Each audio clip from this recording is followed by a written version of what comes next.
আমাদের মায়েরা, আমাদের বোনেরা আজকে প্রতিদিন তাদের গর্ভ থেকে হাদির জন্ম দেওয়ার জন্য প্রস্তুত হয়েছে।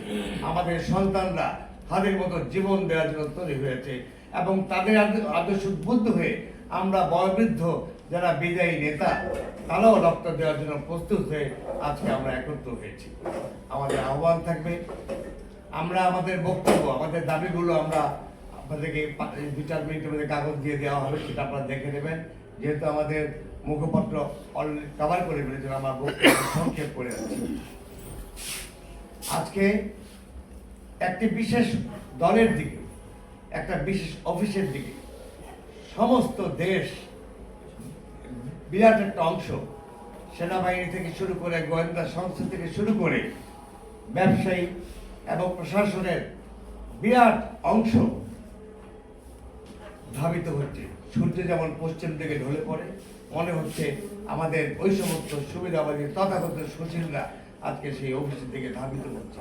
এতে নির্বাচন নিয়ে প্রশ্ন উঠছে যে সূর্য ঢলে পড়ার মতো আমাদের কায়েমি স্বার্থবাদী মহল, আমলারা, প্রশাসনের কর্মকর্তারা যারা ফ্যাসিবাদকে লালন পালন করেছে গত 17 বছর, তারা আজকে নতুন ফ্যাসিজমের দিকে এগিয়ে যাচ্ছে।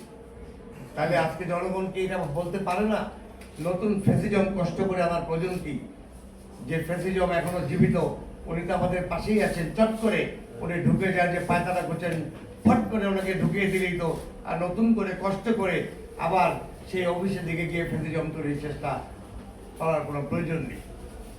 আমরা স্পষ্ট ভাষায় বলতে চাই, যদি নির্বাচনের লেভেল ফ্রেম তৈরি করা না হয়, যদি আমাদেরকে হাদির মতো গিনিপিগ বানাবার চেষ্টা করা হয়, একজন অত্যন্ত বিতর্কিত বক্তব্য দিয়ে তার প্রতিবাদ আমরা জানাচ্ছি, আমরা নাকি গিনিপিগ, আমাদেরকে গুলির মুখে ফেলে দেওয়া হচ্ছে আমাদের শত শত হাজার হাজার প্রার্থীকে।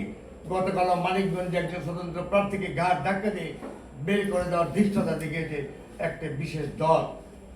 নির্বাচনের কোনো লেভেল ফ্রেম নাই, তারপরেও আমরা চাই নির্বাচন হোক, কারণ আমরা গণতন্ত্রে বিশ্বাস করি।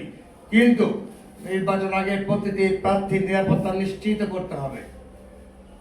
একটি বিশেষ দলকে যে সুবিধা দেওয়া হচ্ছে, এখনো দেখলাম গণপূর্ত ভবনে বিশাল ব্যানার, এই ব্যানারের মধ্য দিয়ে আচরণবিধি লঙ্ঘন করে প্রতিটা জায়গায় একটি বিশেষ দল নির্বাচন প্রচারণা চালিয়ে যাচ্ছে এবং যা খুশি তা করছে। প্রশাসন ভাবছে ওরা তো এসেই গেছে, ওদেরকে পদচম্বন করার জন্য, পা চাটার জন্য তারা তৈরি হয়ে আছে। এই অবস্থা যদি নিরসন করা না হয়, আমাদেরকে ভেবে দেখতে হবে আমরা নির্বাচনে যাব কি বর্জন করব। কাজে প্রত্যেক বরাদ্দের আগেই স্পষ্টভাবে সরকারকে আমাদেরকে পরিষ্কার করতে হবে। প্রজ্ঞাপনের মধ্য দিয়ে মামলা বাণিজ্য দিয়ে 30 জন আসামি,